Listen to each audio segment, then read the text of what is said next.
তো বন্ধুরা সামনে যে এসিটা দেখতে পাচ্ছেন এটা একটা ভোল্টাস কোম্পানি এসি, ঠিক আছে। তো এটা কাস্টমার কমপ্লেন এটাই দিয়েছে যে ডিসপ্লেতে E3 বলে কিছু লেখা হচ্ছে, ঠিক আছে। তখন কাস্টমারকে ফোন করার সঙ্গে সঙ্গে আমার মাথায় চলে আসে E3 ইরর কোড আসার কারণ হচ্ছে কয়েল সেন্সার ফল্ট, ঠিক আছে। তো আমি এসে দেখি E3 আসছে কি না। তো এখানে এসে আমি চেক করে দেখি তো E3 আসছে। E3 এর মানে হচ্ছে কয়েল সেন্সার ফল্ট ভোল্টাস কোম্পানিতে, ঠিক আছে। তো এর জন্য আমার কাছে আছে, কয়েল সেন্সার আছে অলরেডি আমার কাছে, কোম্পানি দিয়ে পাঠিয়েছিল, ঠিক আছে। সে সেন্সার আছে। তো আমি এটা এখন কী করবো, পুরো কভার খুলে নিচে নামিয়ে, ঠিক আছে, এর কয়েল সেন্সারটা চেঞ্জ করে দেবো।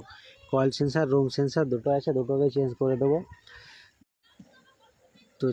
তো খোলা যাক, ঠিক আছে। ওপরকার কভারটা খোলা হয়ে গেছে। তো এখানে 6-7টা স্ক্রু থাকে, সেই স্ক্রুগুলো খুলে নেবো।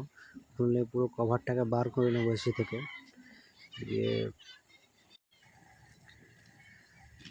তো কভার পুরো খোলা হয়ে গেছে, ঠিক আছে। তো এখানে সর্বপ্রথম আমি রুম সেন্সারটাকে খুলে নেব।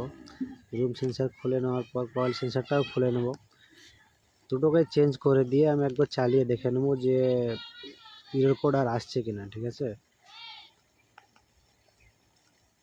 তো রুম সেন্সার খোলা হচ্ছে বন্ধুরা। রুম সেন্সার খোলার পর কয়েল সেন্সার খুলবো। তো এখানে রুম সেন্সার কয়েল সেন্সার দুটো একদম প্যাক সিল করা আছে আমার কাছে, ঠিক আছে, নতুন একদম নিউ। তো প্রথমে রুম সেন্সারটা লাগিয়ে নিচ্ছি। রুম সেন্সার লাগিয়ে নেওয়ার পর কয়েল সেন্সার লাগিয়ে নেবো। কয়েল সেন্সার লাগিয়ে নেওয়ার পর একবার, ঠিক আছে, চালিয়ে এবার দেখে নেবো একবার যে E3 ইরর কোড আসছে কিনা। তো 16 ডিগ্রি টেম্পারেচার সেট করে দিয়েছে। এখন এসিতে হাওয়াও দিতে লেগেছে। 2 মিনিটেরও বেশি হয়ে গেল প্রায়, না E3 ইরর কোড আসছে না, ঠান্ডাও দিতে লেগেছে। তো এর প্রবলেম সলভ হয়ে গেছে। তো E3 ইরর কোডের মানে হচ্ছে এটা ভোল্টাস এসিতে কয়েল সেন্সার ফল্ট, ঠিক আছে। তো পেজে যারা নতুন আসে তারা একটু লাইক ফলো করে